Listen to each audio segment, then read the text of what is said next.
Oh.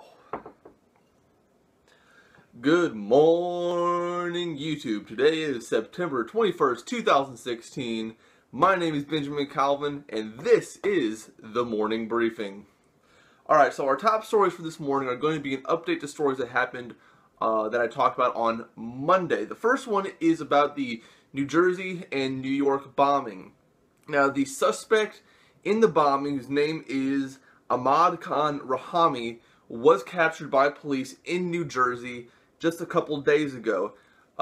Early reports are saying that he is an Afghan immigrant with currently no known contacts to any foreign terrorist groups. However, an investigation is still currently underway.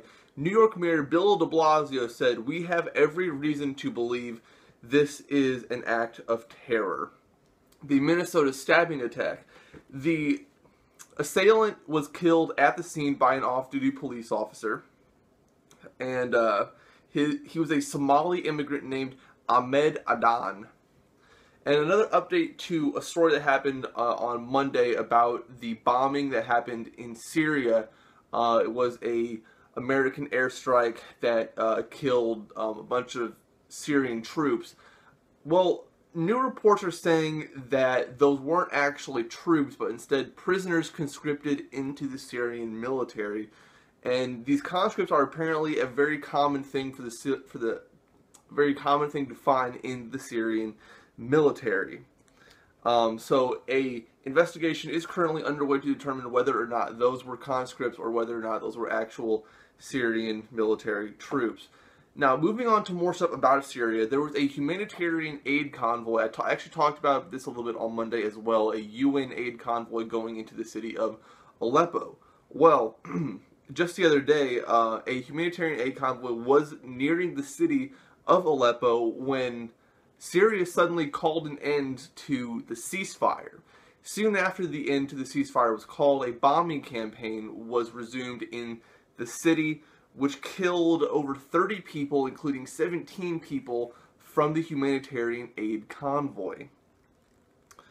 There were 31 trucks in the convoy, 18 of which were hit, and according to Jan Egeland, many people were killed and injured in this convoy. This is the first aid convoy to go into the city of Aleppo and provide these very, very necessary resources to the people living there. The U.S. holds Russia accountable for this attack, and the United Nations has suspended any humanitarian aid into Syria after this attack. There's a Russian aircraft carrier which is currently en route to Syria. This is the only Russian aircraft carrier. Currently, there's a bit of an issue with it, however, as no pilots are actually trained to take off or land on the aircraft carrier. However, this being Russia's only aircraft carrier, this says that they are very committed to the region. They are sending it into basically the Syrian area here within the next couple of weeks. The aircraft carrier en route will be carrying Su-33 Flanker Deltas and MiG-29 Kilo Romeos. Now, another little bit about Syria. Turkey has extended its border campaign into the country, pushing about 30 kilometers into Syria and covering about 5,000 square kilometers. This will be their largest incursion into any country in its modern history. Now, I talked a little bit about Russia. We're going to talk a little bit more about them here for a second. NATO Air Chief General Denis Luyt, I don't know exactly how to pronounce his last name, it's L-U-Y-T, expressed concern over Russia's increased proliferation of surface-to-air missiles in Eastern Europe. This, according to a report, this completely changes the power balance in Eastern Europe.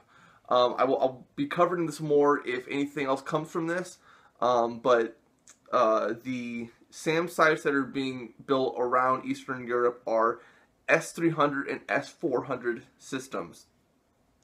Now, North Korea. I talked a little bit about North Korea and their nuclear testing on Monday. We're going to cover this more here today. President Obama and Chinese Premier Li Keqiang, K-E-Q-I-A-N-G,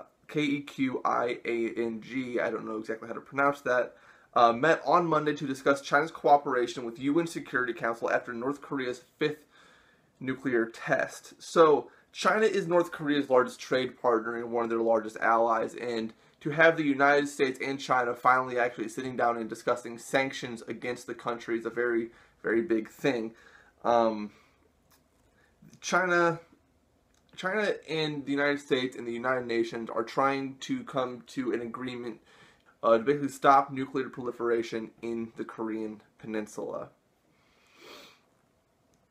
The United States and China are also targeting a large Chinese company suspected of giving aid to North Korea to help their nuclear program. The company is headed by a Communist Party member, and it seems like China is cooperating with the investigation and is actually helping with the investigation. Due to recent nuclear tests, South Korea has said that they will not be giving any aid to North Korea to assist with the flood recovery efforts.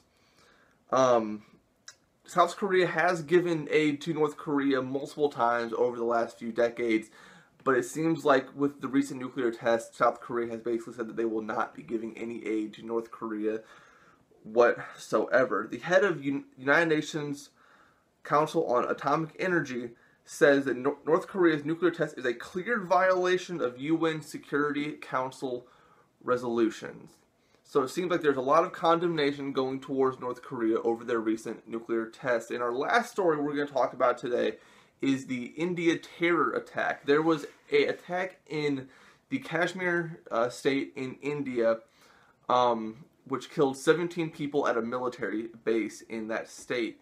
India is blaming Pakistan for this attack, and Pakistan is denying any involvement. Now, current evidence does state that this is a Pakistani militant group that did conduct this attack. However, again, Pakistan says they had nothing to do with it. Pakistan is saying that India is being hasty in their generalizations.